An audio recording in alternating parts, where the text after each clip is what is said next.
2022-2023년차 결과물입니다. 자, 제 마음을 한번 봐 주시겠습니까? 제가 정말 이 1년이란 시간 동안 정말 많은 사람들을 만났는데 그 중에서 저랑 해가지고 정말 잘 되는 분들이 많아요. 근데 아무래도 안 되는 분들이 계십니다. 자, 그 차이가 도대체 뭔 것 같아요? 누군가는 한동이 말입니다. 1500, 1800, 2000만 원을 해요. 근데 누구는 말이에요. 500을 해요, 500을. 아니, 도대체 이 차이가 도대체 뭔 것 같아요?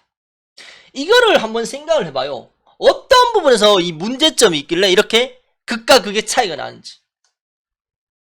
이거를 스스로 생각을 안 하면 안 바뀝니다. 자, 이어갑시다. 자, 11월 7일입니다. 11월 7일. 작업하는 방법이죠. 해놓고 이제 이 행기를 마지막에 꼽겠다 이런 계산이죠. 자, 방법론입니다. 자, 하나의 방법론이고.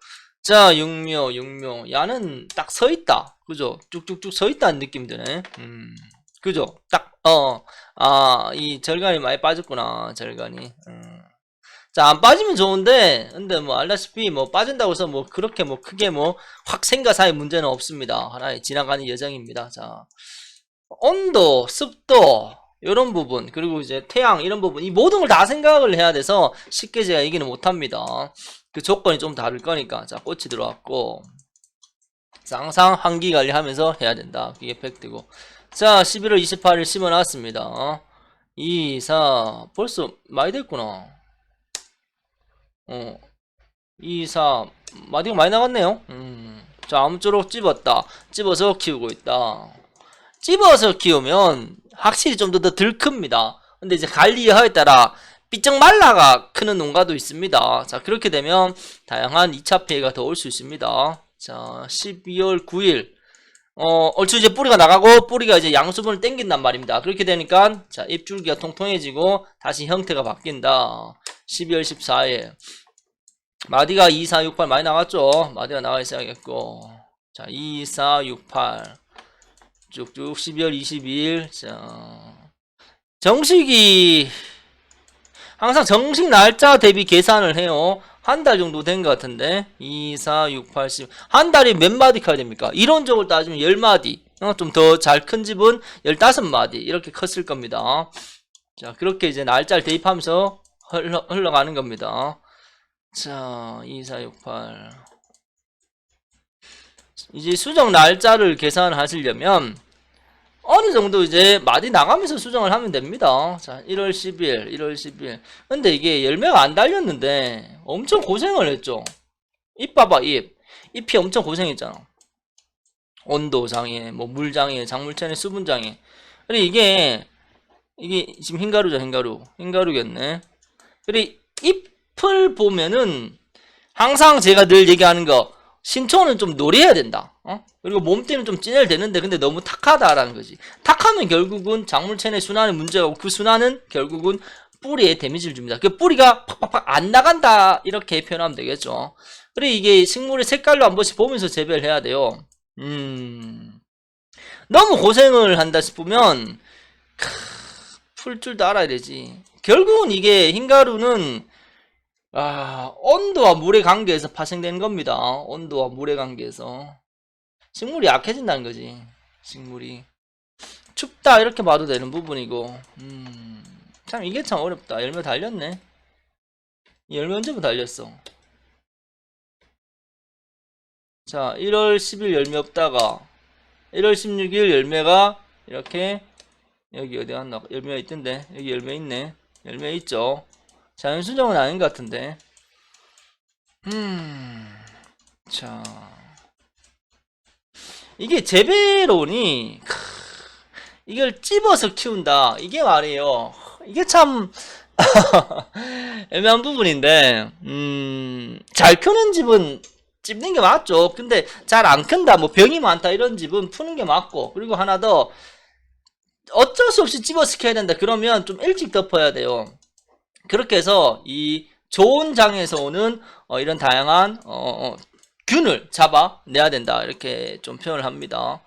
자, 봐, 흰가루가 계속 증가하잖아요. 이게 열매가 아시 열매가 요 정도만 한데 흰가루가 계속 같이 따라간단 말은 결국은 뿌리가 많이 약하다는 거예요. 그 상태에서 온도가 개입을 한다는 뜻이고, 자, 뜨물도 많이 생기고, 모든 게 식물이 약하다라는 표현을 하고 있잖아요. 모든 게.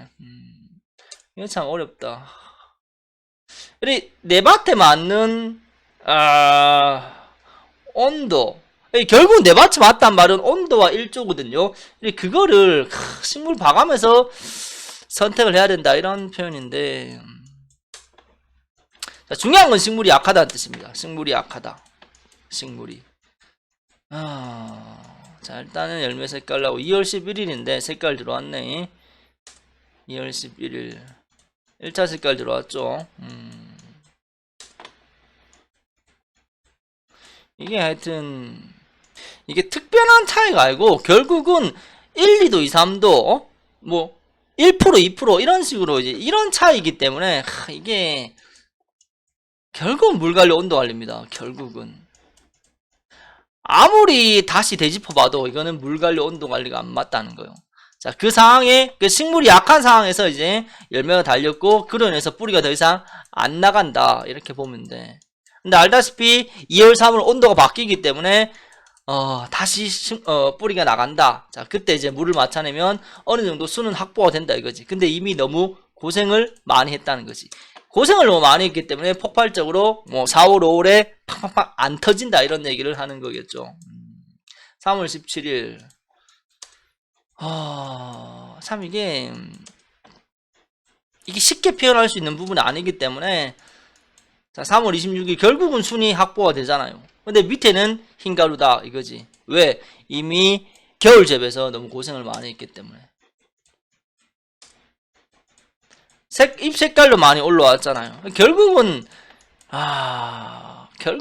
온도인데 온도. 참 이게 어렵다. 이게 동수가 있기 때문에 이거를 근본적으로 풀어서 키우세요 이렇게 얘기하기도 참 어려운 것 같고, 이게 제가 업자로서의 한계가 이런 겁니다. 좀 풀어가지고 한 일주일 10일 지나가도 되지 않느냐 이렇게 말하기가 참 어렵네요. 자, 4월 13일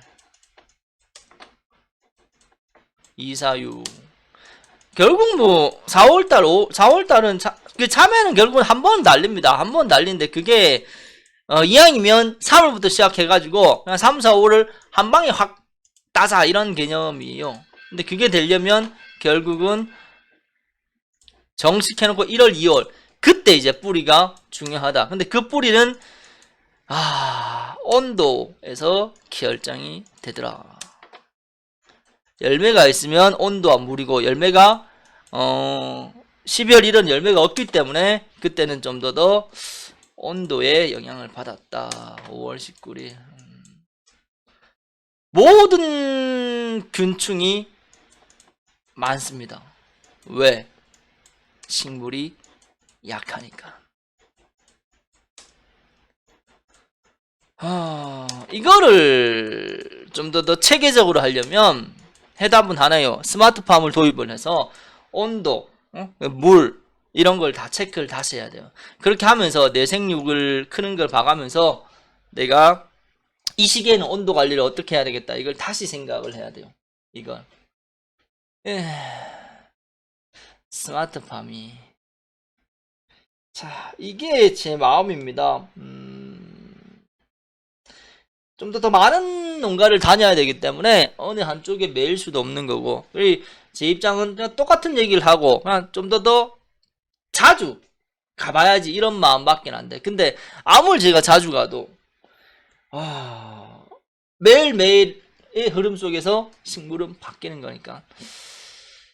그래, 저도 생각을 정말 많이 하는데 애매합니다. 해답을 드리고 싶은데